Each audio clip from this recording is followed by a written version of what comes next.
Baik, jumpa lagi. Assalamualaikum warahmatullahi wabarakatuh. Semangat pagi. Kali ini kita mau bahas tentang aplikasi Dapodik terbaru ya, edisi yang 2024. Tapi sebelum itu kita bahas, maka pastikan kita semua sudah membaca, minimal membaca dulu, lalu nanti mulai naik lagi level memahami tentang Kurikulum Merdeka yang ditetapkan melalui Keputusan Menteri Pendidikan, Kebudayaan, Riset, dan Teknologi Republik Indonesia nomor 262/M/2022 tentang perubahan atas Keputusan Menteri Pendidikan, Kebudayaan, Riset, dan Teknologi nomor 56/M/2022 tentang pedoman penerapan kurikulum dalam rangka pemulihan pembelajaran.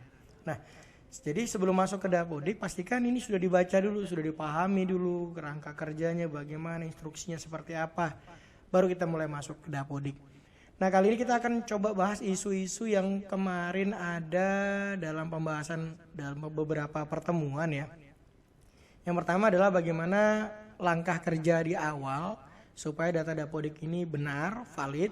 Kemudian nanti bagaimana implementasi kurikulum Merdeka ke dalam aplikasi Dapodik, terkhusus dalam penetapan koordinator proyek dan juga mata pelajaran pilihan. Tapi kali ini kita hanya bahas untuk SMA ya, untuk SMK nanti kita bahas SMA-nya dulu. Seperti ini Bapak Ibu. Saya berikan contoh. Jadi kita masuk ke aplikasi Dapodiknya. Nah, pastikan saat sudah proses masuk ke dalam aplikasi Dapodik, yang Bapak Ibu dan rekan-rekan semua harus pahami adalah seluruh entitas di sini harus diisi bukan berdasarkan apa yang kita inginkan, tapi berdasarkan data atau dokumen atau apapun yang memang mendukung bahwa isian itu benar. Nah, seperti ini di awal. Maka akan ada namanya pop-up ya selama datang. Ini harus dipahami dulu, jadi jangan terlalu mudah langsung kita tutup saja. Ini kan ada seperti ini pembaruan-pembaruan, kita baca dulu sebentar. Ada fitur baru yaitu notifikasi dari pusat, kemudian penambahan validasi bagi penerima bantuan TIK. Nah, ini wajib ya memperbarui alat yang berupa laptop. Penambahan validasi maksimal jumlah jam yang diterima oleh peserta didik pada tingkat 11 dan 12. Ini yang untuk pelaksana kurikulum Merdeka, terkhusus untuk mereka yang ada mata pelajaran pilihan karena itu wajib. Mereka wajib nanti situ ya. Ini dia dan lain sebagainya nih. Jadi sebelum masuk pastikan ini dibaca dulu. Jangan langsung ditutup ya. Nah, kalau sudah seperti ini baru kita lanjut. Baik, kita tutup. Kita mulai dari tahapan awal, ini notifikasinya. Ini dia yang dimaksud tadi. Jadi ada pesan-pesan yang ada di sini. Jadi jika ingin diperbarui silakan nanti mutakhirkan. Nanti jika ada pesan apapun kita bisa tahu apa yang akan kita lakukan ke depan. Tapi pastikan untuk Dapodik yang sekarang Bapak Ibu, rekan-rekan semuanya harus paham bahwa batas akhir penarikan data untuk calon penerima bantuan operasional satuan pendidikan atau yang disingkat BUSP untuk tahun 2024 adalah tanggal 31 Agustus 2023. Nah, pastikan sebelum tanggal 31 Agustus tahun 2023 ini Bapak Ibu, rekan-rekan semua sudah menyelesaikan seluruh pendataan peserta didik, meletakkan ke dalam rombel, kemudian melakukan sinkronisasi. Pastikan itu agar nanti tahun 2024 ada penetapan untuk calon penerima bantuan operasional satuan pendidikan. Itu yang harus kita pahami dulu. Baik, kita coba lanjut ke data sekolah. Pastikan nanti di sini lagi Bapak Ibu, rekan-rekan juga pengelola data ini ya. Isi dulu semua, komponen-komponen diisi dulu. Diisi satu persatu. Dan ini memang yang harus diperhatikan kalau spesifikasi komputer yang harus kita gunakan, nah, speknya.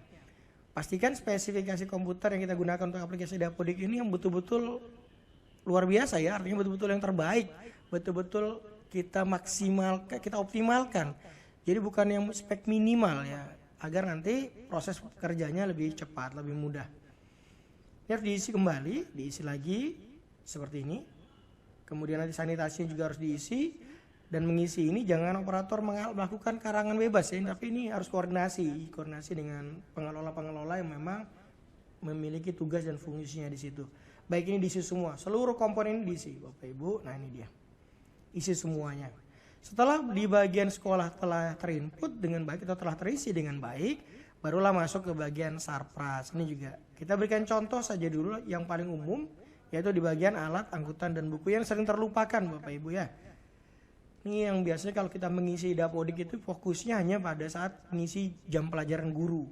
Padahal ini juga komponen penting nih. Kita berikan contoh untuk standar sarpras. Kita coba masuk misalnya ke lab biologi. Kita punya laboratorium biologi. Maka kita harus perhatikan juga komponen apa saja yang ada di dalam laboratorium biologi. Nah ini dia. Nah ini dia. Komponen-komponen ini, nah peralatan-peralatan ini, inilah yang dimaksud dalam kategori standar sarpras yang memang harus dipenuhi oleh sekolah saat sekolah itu betul-betul memiliki fasilitas yang disebut laboratorium biologi. Pastikan diisi semua ini.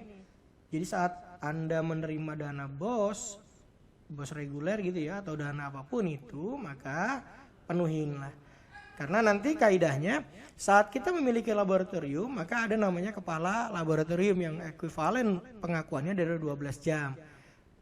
Jika komponen di dalamnya tidak terisi, bagaimana kita akan melihat bahwa 12 jam itu adalah valid kan gitu. Jadi harus kita perhatikan satu-satu ini. Diisi dulu ini petugas-petugasnya, kepala lab yang dapat tambahan 12 jam tadi, coba diperiksa kembali isiannya termasuk dengan waka sarprasnya dan juga koordinasi dengan teman-teman atau tim teknis yang terkait, termasuk juga dengan bendahara agar nanti bisa dipenuhi sedikit demi sedikit.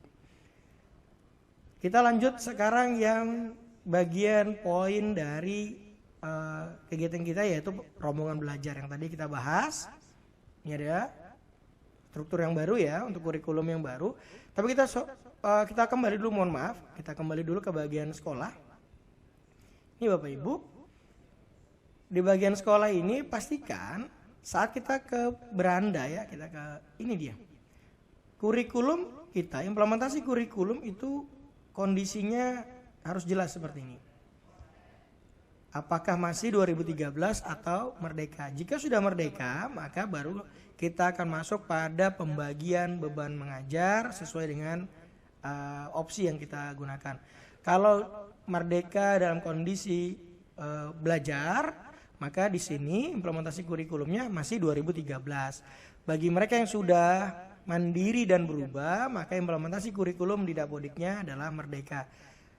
Perubahan ini tidak bisa dilakukan oleh operator. Jadi perubahan ini memang berdasarkan SK atau ketetapan yang sudah diputuskan oleh Kementerian Pendidikan dan Kebudayaan. Status BOSP memang pada saat awal defaultnya begini ya, ini normalnya begini. Nanti kita akan mengisi detail sampai nanti ada isian terakhir bahwa bersedia menerima BOSP. Jadi jangan khawatir, ini memang di awal seperti ini. Itu ya. Kita coba lanjut ke mata pelajaran rombongan belajar. Kita coba ke sini dia, rombongan belajar reguler. Ini perbedaannya. Ini saya mulai dari 0. Dipahami pelan-pelan. Jadi saya ingatkan kembali, peralatan atau fasilitas kita itu akan nanti mempengaruhi kecepatan kita dalam bekerja, dalam menyelesaikan tugas. Untuk kelas 10 kita mulai dari awal, karena kelas 10 ini harus dibangun mulai dari strukturnya dulu. Baik, kita buat program pengajarannya, kita langsung klik saja Merdeka Umum, tidak bisa dirubah ya Bapak Ibu, itu sudah otomatis. Kurikulumnya juga akan muncul otomatis. Kemudian nama rombongan belajarnya kita kasih misalnya seperti ini, nama 10 cerdas. Oke. Wali kelasnya kita berikan nama. Ini hanya sekedar contoh Bapak Ibu. Ini ilustrasinya seperti ini. Kita kasih ruangannya di 10, ya cari 10.1 misalnya. Oke.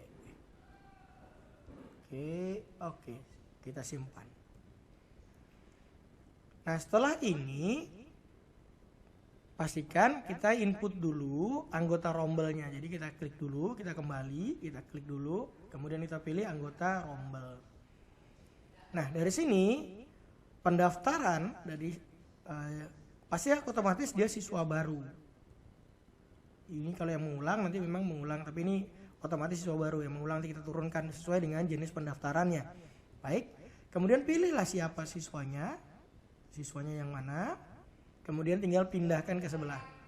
Jadi seperti ini contohnya. Nah, seperti itu. Jadi tarik saja siswanya, pindahkan ke sebelah ya.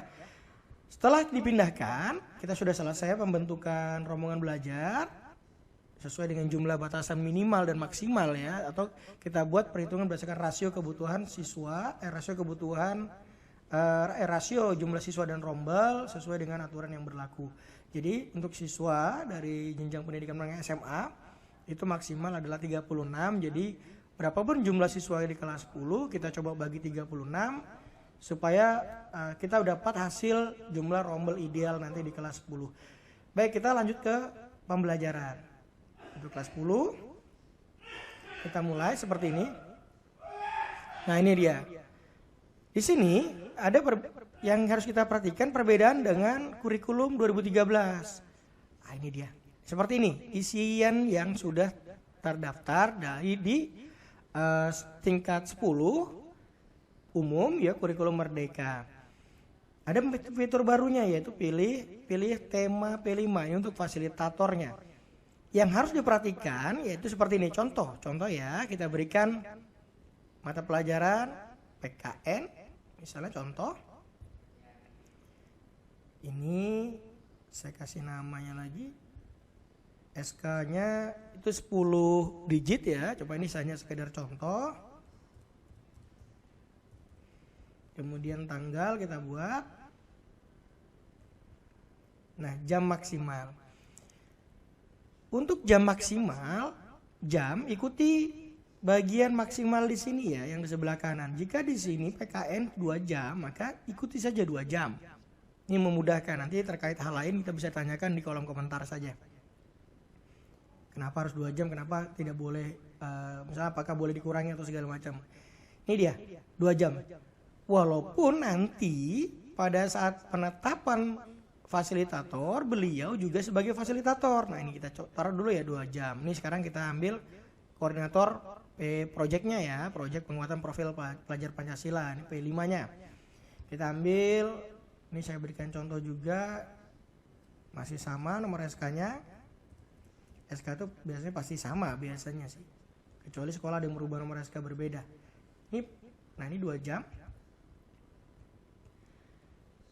Oke, kita simpan.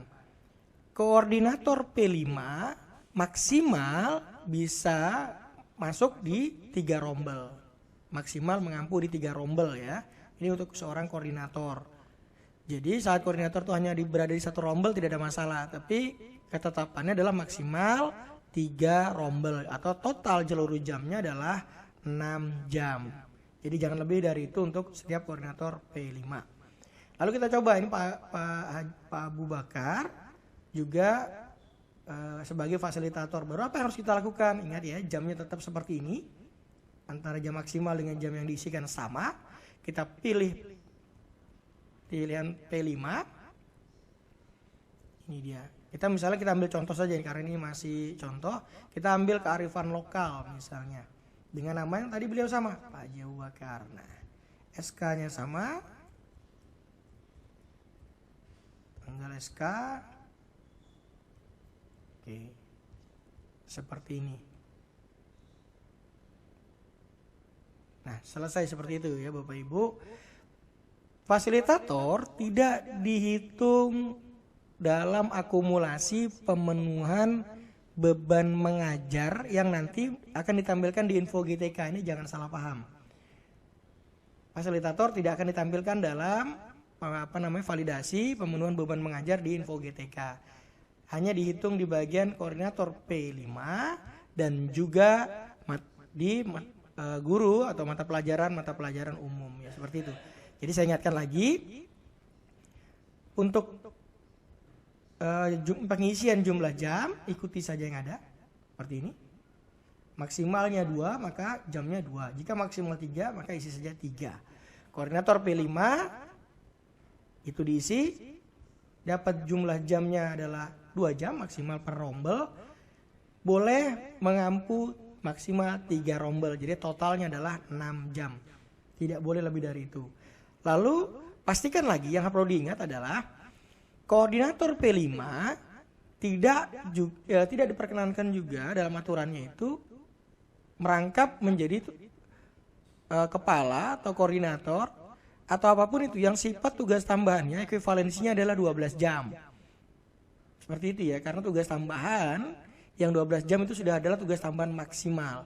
Jadi tidak boleh lagi tugas tambahan yang 12 jam ditambah lagi dengan koordinator P5. Maka ini tidak akan dihitung lagi Bapak Ibu. Ini harus dipahami, itu nanti kita simak lagi di Kepmennya ya. Baik, kita tutup. Ini perbedaan yang ada di kelas 10. Lalu kita bagaimana untuk siswa kelas 11 yang sudah menggunakan kurikulum Merdeka tapi dari edisi tahun sebelumnya ya. Sedangkan mereka yang baru menggunakan tahun ini, maka ya untuk kelas 11 dan 12-nya masih tetap menggunakan kurikulum 2013 dengan fase dengan opsinya adalah Merdeka Belajar. Kita coba lagi menu aksi untuk kenaikan kelas 11-nya. Nah, ini dia. Kita ambilkan contoh yang kemarin di kelas 10 1, sekarang naik di kelas 11. Baik, yes. Oke, sudah jadi misalnya seperti ini dia. Otomatis dia akan tetap menjadi kurikulum Merdeka. Bagaimana kalau yang kemarin belum menggunakan kurikulum Merdeka, tingkatan kelas 11-nya belum? Maka kita lihat ini. Kita naikkan kelas, kita coba kelas 11-nya kita naikkan. Apakah programnya akan menjadi kurikulum Merdeka atau masih 2013? Ini kita berikan contoh yang di kelas 11. Oke, ini tahun lalu. Sekarang kita akan dari semester lalu maksudnya ya. Sekarang kita akan naikkan ke tingkatan atau ke kelas 12. Maka kita akan lihat seperti ini. Nah, ini tetap sama.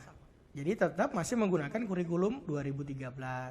Ini perbedaannya. Jadi jangan nanti dipahami bahwa saat tahun ini menggunakan kurikulum Merdeka, maka seluruh data peserta didik di seluruh rombongan belajar kurikulumnya Merdeka.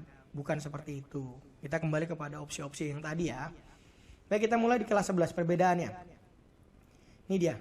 Kita pilih anggota rombelnya, sudah ada tadi ya. Anggota rombelnya sudah masuk semua. Oke, kemudian pembelajaran. Ini dia. Kita isi. Nah, seperti ini. Sama. Seni rupa, ini boleh dipilih 2 jam saja, pilih salah satu saja ini. Seni musik, tari, rupa atau teater, pilih sesuai dengan komponen yang diharapkan atau yang dijadikan acuan oleh sekolah.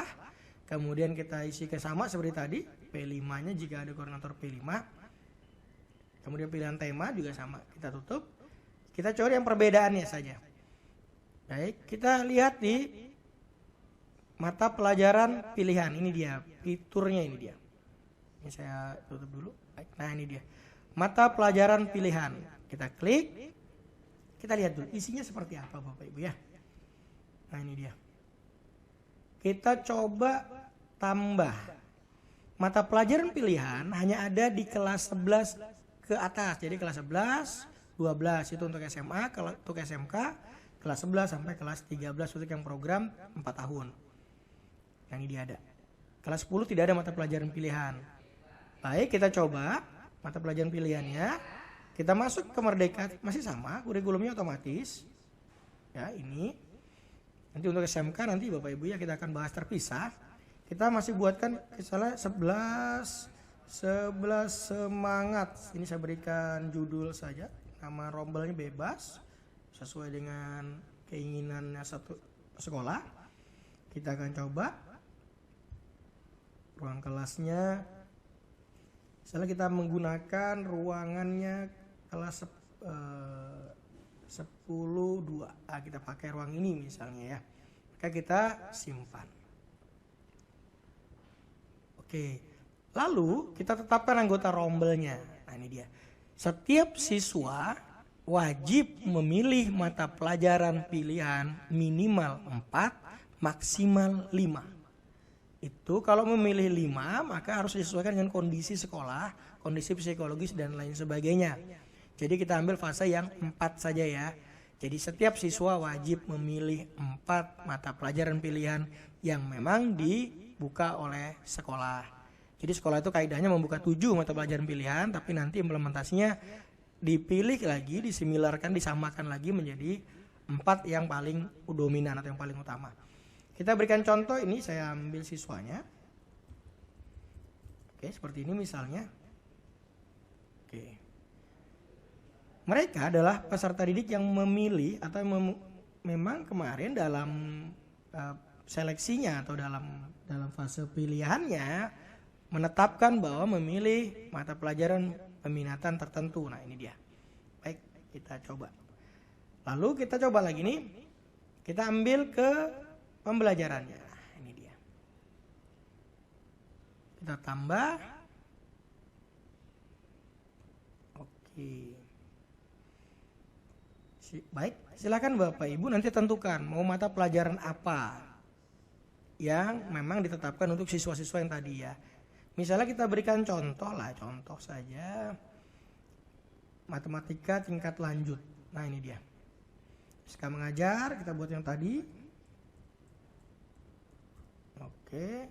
Nama gurunya yang mengajar, yang sesuai sertifikat pendidiknya. Kalau yang sudah bersertifikat pendidik, maka ditetapkan saja. Misalnya ini dia. Kemudian tanggal, jumlah jam per minggu ikuti saja yang di jumlah maksimal di sini. Kasih 5.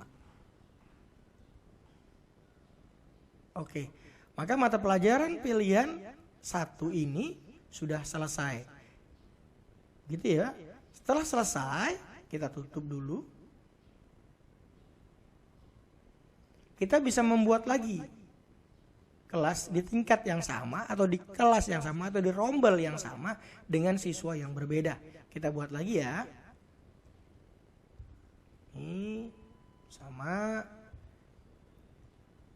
Sekarang saya kasih nama rombelnya berbeda nih. Muridnya bisa dari mana saja ya ini. Ini fokus. Nah, misalnya saya kasih nama begitu.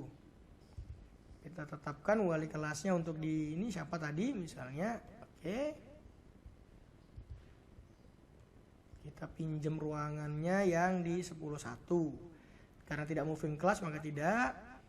Kalau tidak ada kebutuhan khususnya tidak perlu kita isi. Oke, kita simpan dulu. Lalu kita seperti biasa tadi anggota. Oke, kita klik anggota rombelnya. Nah, anggota rombel ini pilih lagi mana yang siswa tadi yang belum atau memang mereka punya pilihan yang sesuai ya. Cari lagi pilihannya. Dan operator jangan yang menetapkan untuk siswa yang bakal memilih, tapi siswa yang memang sudah disusun, siswa yang sudah membuat skemanya, siswa yang sudah memilih, dipetakan oleh sekolah dan operator hanya tinggal menerima seluruh data itu dari wakanya, waka kurikulum atau siapapun yang memang bertugas untuk memetakan ini.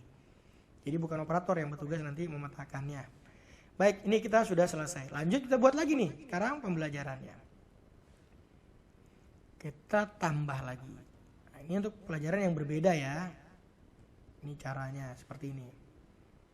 Kita pilih lagi. Nah, misalnya yang kedua adalah bahasa Arab. Kita letakkan bahasa Arab. Karena ada gurunya memang, misalnya di sekolah itu memiliki sertifikat pendidiknya bahasa Arab. Lalu kenapa tidak digunakan? Misalnya gitu kan. Kenapa tidak dimaksimalkan? Karena ada guru profesional ya di sana ya. 5 jam. Oke, sudah dapat 2 ya, berarti sudah 10 jam nih. Nah, ini seperti ini sudah selesai. Lalu ada timbul, misalnya kita buat saja nih berapa kali, buat saja sebanyak-banyaknya sesuai dengan jumlah mata pelajaran yang dipilih atau mata pelajaran pilihan yang dipilih oleh peserta didik sesuai minat dan bakatnya. Oke, kita coba nih. Misalnya seperti ini. Ini di pembelajaran ya, yang kayak tadi, seperti tadi. Ini sudah diisi. Yaitu mata pelajarannya matematika tingkat lanjut. Lalu mau diinput kembali, mau ditambah misalnya seperti ini. Ini yang nanti sering-sering teman-teman sering salah itu ya. Otomatis yang akan tampil hanya 1. Karena 1 rombongan belajar itu khusus mata pelajaran pilihan itu hanya khusus 1 saja yang melayani. Jangan ditambah lagi, nanti jadinya 2. Itu maksud kita ya. Jadi jangan menambah lewat menu yang di sini. Cukuplah dia sudah maksimal 5 jam sudah. Selebihnya jika ingin menambah lagi, maka buatlah yang ditambah baru saja. Oke. Nah ini dia, kita tambah ketiga ya, kita coba yang ketiga. Masih sama. Nanti kalau tanya kenapa saat kita buat yang tadi ini, kenapa kelas 12-nya tidak tampil, jadi atau kelas 10-nya tidak tampil, kita ulangi lagi ya. Kelas 10 belum ada mata pelajaran pilihan, masih umum. Kelas 12 kita tadi, karena masih menggunakan kurikulum 2013, jadi belum akan tampil. Tahun depan baru bisa tampil atau di semester berikutnya di aplikasi yang baru setelah naik kelas atau ya setelah tingkatannya naik lah. Kita buat lagi nih kelasnya, nah masih sama. Ini kelas pandai. Nah ini dia. Kasih lagi misalnya, ini sekarang wali kelasnya. Pinjam lagi ruangannya, kita khususkan lagi di misalnya ini, simpan. Oke. Sudah jadi, sekarang kita masukkan anggota rombelnya. Oke. Cari lagi tadi, mana siswanya yang belum masuk ke dalam ini tadi. Misalnya nih ya, bebas ya. Ini belum masuk, pindahkan. Nah, selesai. Ketetapan peserta didiknya, nanti silakan dibaca lagi di komen. Silakan disimak baik-baik supaya kita lebih paham berapakah jumlah siswa yang diperkenankan untuk mengikuti atau adakah batasan-batasannya, nanti diperhatikan di sana saja. Oke, ini dia sudah jadi. Lalu kita ke pembelajaran. Nah, sama seperti tadi. Kita buat lagi, tambah. Silakan. Ini yang edisi yang ketiganya, mau ditambahkan mata pelajaran apa?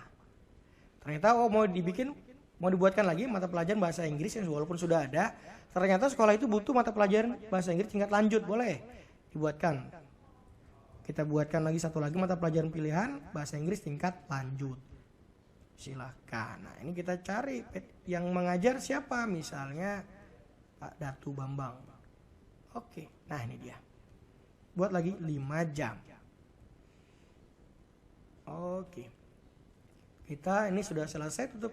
Maka kita sudah punya mata pelajaran pilihan sebanyak 15 jam. Tinggal buat satu lagi ya untuk kelas yang ini, kelas 11 ya, tingkat kelas 11. Silakan buat lagi. Jadi seperti itu seterusnya Bapak Ibu. Jadi ini sudah selesai. Nanti jangan lupa kalau 2 hal yang tadi sudah kita lakukan semuanya, ini kan bisa ditambah lagi Bapak Ibu. Kita pastikan pahami dulu.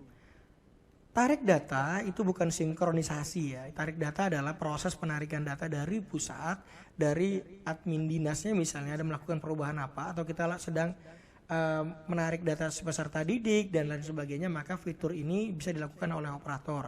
Tapi saat akan melakukan sinkronisasi, maka wajib melakukan tukar pengguna. Proses tukar pengguna ya. Gitu ya, nanti kita coba. Oke, ini sudah beres. Kita masuk kembali kepada pusat unduhan. Kita lihat dulu. Pusat unduhan ini berisi tentang panduan, peraturan, formulir, manajemen, dan lain sebagainya. Jadi dipahami dulu ya. Dipahami dulu, dilihat-lihat sesekali. Jadi kalau kita pengen tahu aturannya apa, permennya apa, dan segala macam ada semua di sini. Ini sudah ada semua. Oke, kita coba masuk ke pengaturan. Ini dia. Jangan lupa di manajemen pengguna, nah nanti diatur di sini. Kepala sekolahnya ditetapkan ya. Nah, seperti ini masukkan kode registrasi sekolah. Jadi masukkan dulu, nanti tetapkan kepala satuan pendidikannya yang nanti berhak untuk melakukan sinkronisasi. Seperti itu ya. Nah, ini dia ada pemeriksaan, misalnya harus ada aplikasi baru atau ada disuruh update atau apapun, kita bisa cek di pembaruan di sini. Untuk profil rapot, tapi kita lakukan nanti saja setelah kita fokus menyelesaikan di data peserta didik. Baik Bapak Ibu, rekan-rekan saya semua, itu yang bisa saya sampaikan pada kesempatan kali ini. Nanti edisi berikutnya kita akan bahas lagi lebih dalam, lebih detail tentang seperti apa atau bagaimana implementasi kurikulum merdeka yang tertuang di dalam Dapodik, perhitungannya seperti apa, kemudian nanti siapa yang berhak memutuskan atau nanti menetapkan siswa yang memang memilih mata pelajaran tersebut, kemudian bagaimana tindak lanjut dari pola pengelolaan P5, sampai ke dalam SMK, nanti SMK khususnya ya sub mata pelajaran pilihan, sub mata pelajaran dan mata pelajaran pilihan di SMK. Baik, itu yang bisa kami sampaikan. Kita jumpa lagi di lain sesi. Jangan lupa Bapak Ibu, jika ada kendala atau ada permasalahan silakan kita diskusikan melalui grup-grup yang ada dan juga bisa disampaikan melalui kolom komentar. Mudah-mudahan nanti bisa menjadi jembatan solusi untuk kita bersama. Sukses selalu untuk Bapak Ibu semua. Assalamualaikum warahmatullahi wabarakatuh.